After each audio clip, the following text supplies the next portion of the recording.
So ngayon, ito-try natin kung paano i-solve yung different limit problems. Ayan. For example, number 1.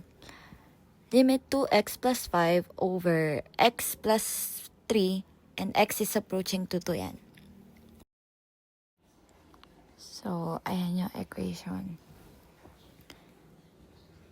So, gagawin lang natin limit 2x plus 5, then limit x plus 3. So, yung x dyan ay magiging ano siya, kung ano yung ina-approach ng x. Halimbawa, ayan yun na sa ilalim, x is approaching to 2. So, yung x, gagawin na, imumultiply natin to sa katabi. Katulad ng 2x, magiging 2 multiplied by 2 plus 5. Ayan. Then, yung x plus 3, ayan, magiging 2 plus 3 na lang siya. Kasi the limit of x as x approaches to c is equals to c. So, ayan. 2 multiplied by 2 plus 5 is equals to 9 over 5. Ayun yung answer. So, for the second equation, ang gagamitin natin dyan ay yung power theorem sa limits. Kasi may exponent siya. So, magiging limit 2x plus limit of 3. Approaching to 2 yung x. X is approaching to 2. Then, raised to 3. So, ang gagawin lang natin dyan, gagawin lang din natin yung yung katulad ng ginawa natin. Yung x, kung ano yung equivalent niya dun, kung ano yung ina-approach ng x, ayun yung ipapalit natin.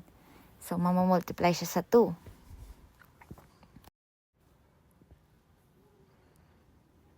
Yan, 2 multiplied by 2 plus 3 raised to 3. So, ang sagot dyan ay 4 plus 3, then raised to 3. Burahin lang muna natin yung ginawa natin kanina. So, magiging 7 raised to 3 yan. Then, simplify lang natin. So, magiging 343 siya. So, ang sunod naman, and limit 2x plus 7. Ang gagawin lang natin, ilalagay lang natin yung limit sa 2x plus 7.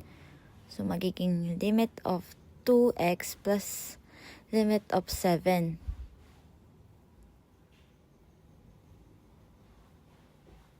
Ayan.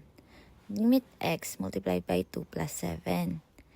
So, since approaching siya sa 2, magiging 2 multiplied by 2 plus 7. So, magiging sagot dyan ay 4 plus 7 is equals to 11. Ayan yung answer. Ayan lang. Thanks.